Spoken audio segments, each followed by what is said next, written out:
예레미야 40장 7절에서 12절 말씀 제가 봉독해 드리겠습니다. 들어있는 모든 지휘관과 그 부하들이 바벨론의 왕이 아히감의 아들 그다랴에게 그 땅을 맡기고 남녀와 유아와 바벨론으로 잡혀가지 아니한 빈민을 대개 임하였다 함을 듣고 그들 곧 느다냐의 아들 이스마엘과 가레아의 두 아들 요하난과 요나단과 다누메스의 아들 스라야와 느도바 사람 에베의 아들들과 마아가 사람의 아들 여사냐와 그들의 사람들이 미스바로 가서 그다랴에게 이르니 사반의 손자 아히감의 아들 그다랴가 그들과 그들의 사람에게 맹세하며 이르되 너희는 갈대아 사람을 섬기기를 두려워하지 말고 이 땅에 살면서 바벨론의 왕을 섬기라. 그리하면 너희에게 유익하리라. 보라, 나는 미스바에 살면서 우리에게로 오는 갈대아 사람을 섬기리니 너희는 포도주와 여름 과일과 기름을 모아 그릇에 저장하고 너희가 얻은 성읍들에 살라 하니라. 모압과 암몬 자손 중과 에돔과 모든 지방에 있는 유다 사람도 바벨론의 왕이 유다의 사람을 남겨둔 것과 사반의 손자 아히감의 아들 그다랴를 그들을 위하여 세웠다 함을 듣고 그 모든 유다 사람이 쫓겨났던 각처에서 돌아와 유다 땅 미스바에 사는 그다랴에게 이르러 포도주와 여름 과일을 심히 많이 모으니라. 아멘. 할렐루야. 오늘도 변함없이 새날이 시작이 되었습니다. 변함없이 새날을 시작한 것 같이 우리를 사랑하시는 하나님의 변함없는 사랑으로 하나님은 변함이 없는 사랑으로 사랑하시는 자와 함께 하십니다. 이 사랑을 믿고 오늘도 믿음으로 행하여 하나님의 크신 뜻을 이루어가는 복된 날 되기를 예수님의 이름으로 축복합니다. 오늘 우리에게 주신 하나님 말씀을 통해서 하나님을 믿고 순종하는 자에게 평안이 있습니다. 하나님을 믿고 순종하는 자에게 평안이 있습니다. 이런 제목으로 하나님 말씀을 증거하겠습니다. 바벨론 사령관 느부사라단은 포로로 잡힌 예레미야에게 유다와 예루살렘이 함락된 것은 저들이 여호와께 범죄하고 순종하지 않았기 때문이라고 했습니다. 근데 이 모든 것이 예레미야가 하나님의 말씀을 받아서 선포한 예언한 일이었습니다. 예레미야가 예언한 대로 하나님께서 이 모든 일을 행하셨는데요. 느부사라단은 예레미야를 풀어주며 예레미야가 너가 원하는 것이 있으면 가라고 했습니다. 그리고 그러면서 만일 너가 바벨론으로 가기를 원한다면 자신이 예레미야를 선대하겠다고 했습니다. 예레미야는 지금까지 하나님의 말씀을 받아서 그 하나님의 말씀을 선포했습니다. 그 예레미야가 선포한 내용은요, 무엇이었어요? 유다와 예루살렘을 향한 하나님의 심판이었습니다. 그 심판의 말씀대로 예레미야가 함락이 되어졌어요. 예루살렘이 함락이 되어졌습니다. 근데 이것만이 예레미야에게 주어진 말씀이 아니라 심판이 있으면 무엇이 있을까요? 네, 심판이 있으면 회복이 있어요. 하나님은 유다와 이스라엘 향한 하나님의 말씀 심판은요, 꼭 회복이 전제가 되어집니다. 왜 그럴까요? 다른 민족 같으면 다른 나라들 심판하면 그걸로 끝인데요. 하나님이 택한 백성은 어떻다고요? 심판만 있는 것이 아니라 회복이 있습니다. 그래서 회복이 전제된 심판입니다. 그러면 하나님께서 왜 이렇게 심판하실까요? 그래, 저들을 만들어 가기 위해서요. 그러니까 자녀들도, 그래, 부모도 왜 자녀들에게 잔소리하고 책망하고 꾸짖고 왜 그럴까요? 그들을 만들어 가는 거예요. 네? 책망이 없으면, 꾸지람이 없으면, 해초리가 없으면 어떨까요? 안 돼요. 잘못된 길로 가요. 요즘에 책망이 없잖아요. 학교에서 꾸지람이 없잖아요. 그래 어떻게 할까요? 지멋대로 가는 거예요. 그러나 분명한 것은요. 책망이 있어요. 오늘 하나님께서 유다를 심판하시는 이유는 멸망을 위한 심판이 아니라 회복을 위한 심판이에요. 회복을 전제로 한 심판입니다. 그래서 예레미야도요. 지금 하나님 말씀대로 유다와 예루살렘에 하나님의 심판이 임했어요. 하나님 말씀대로 심판이 되어진 것입니다. 그러나 그것으로 끝난 것이 아니라 회복을 말씀하셨습니다. 이제 이스라엘 아무런 소망도 없죠. 왜요? 예루살렘 성이 무너졌고요.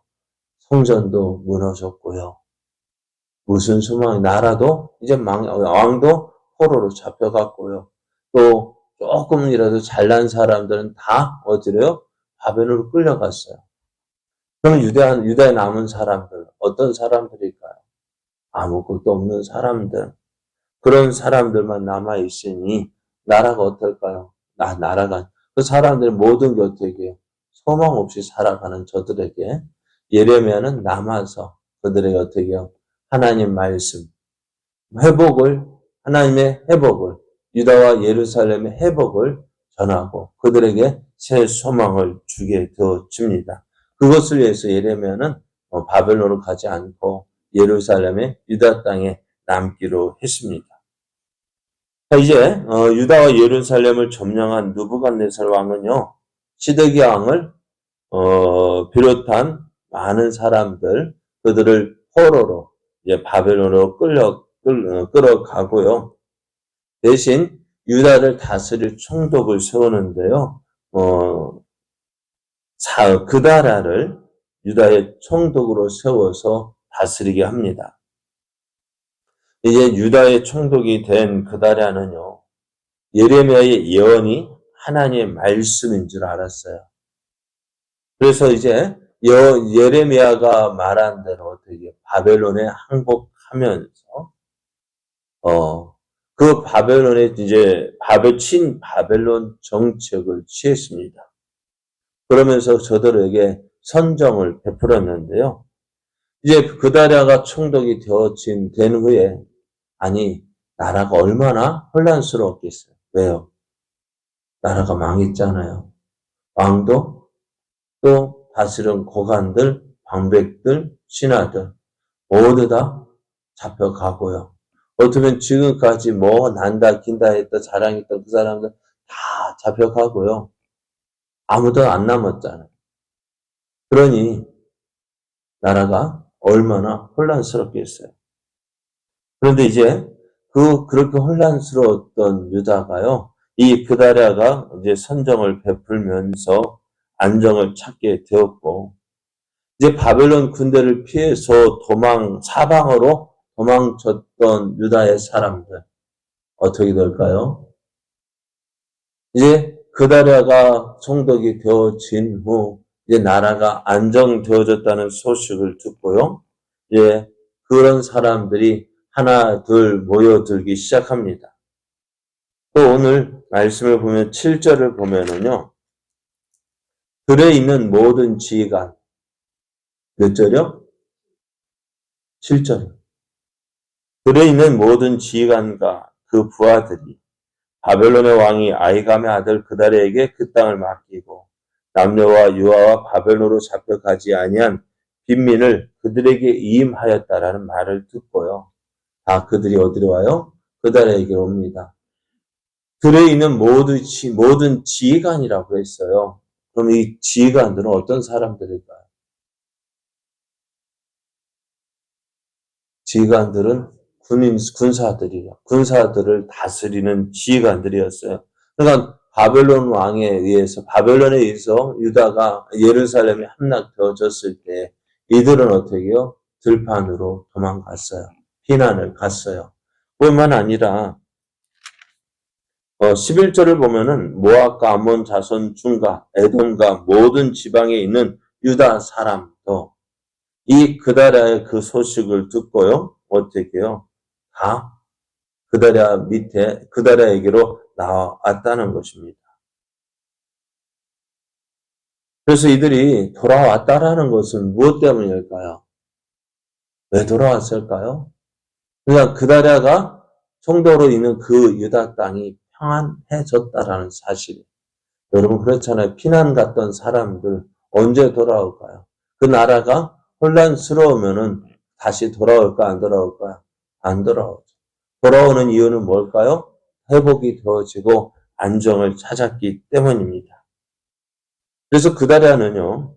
이렇게 바벨론 군대를 피해 숨어 있다가 자기에게로 나오는 모든 사람들, 특히 오늘 들판에 있던 그 군대 지휘관들과 군사들이 그다랴에게 올 때에 이들을 반가이 맞아주면서 어떻게 이들에게 바벨론을 섬길 것을 이야기합니다.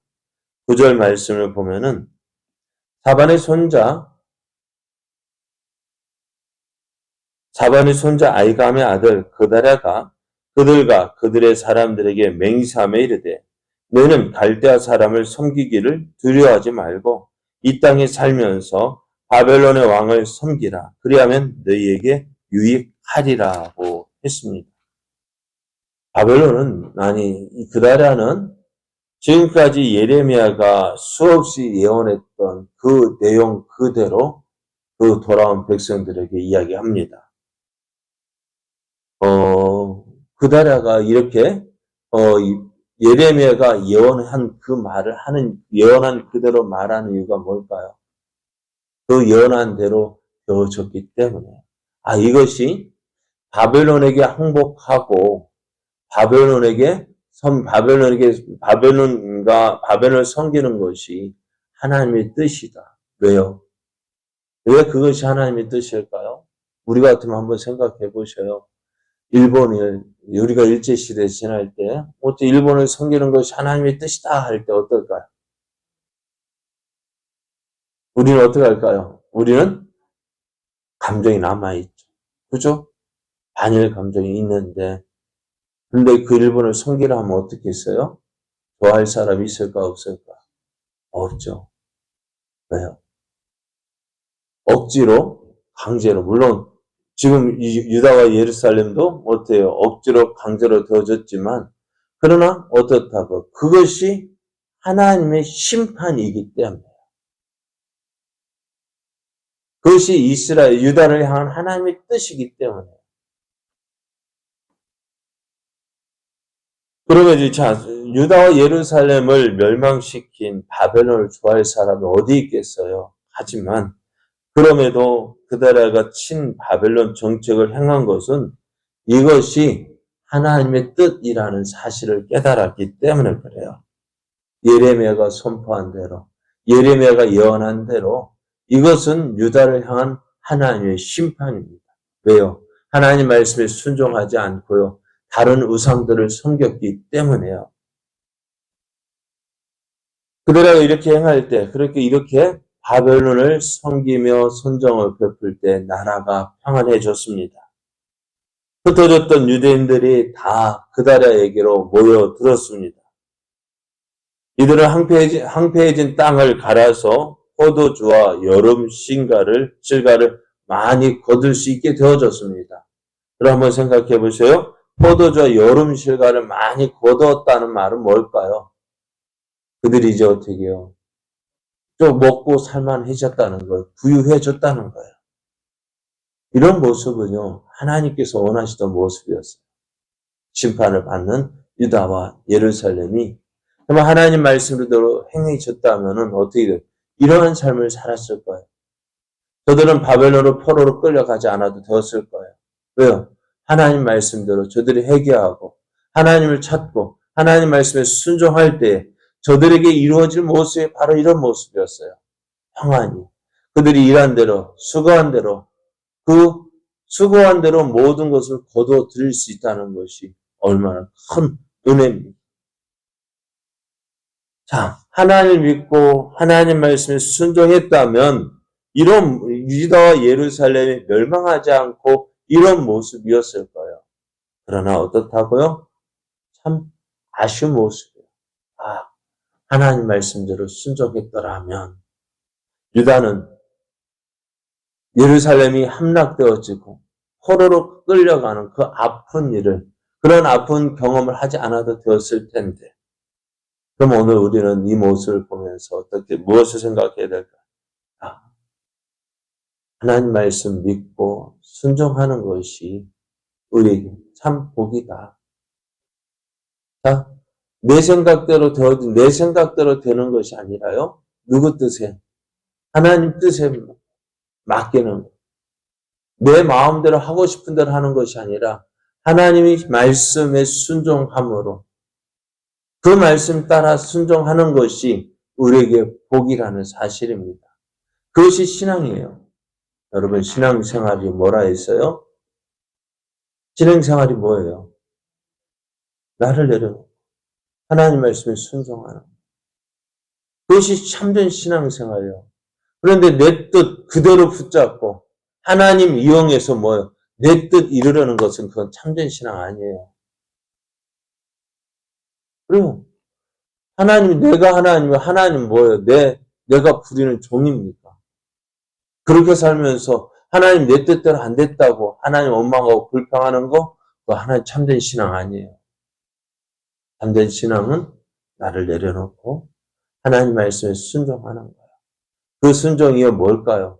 내 뜻대로 되는 것, 순종하는 것이 쉽죠. 그러나 참된 순종, 내 뜻이 아니어도, 내가 원하는 것이 아니어도 하나님께 순종하는 거야.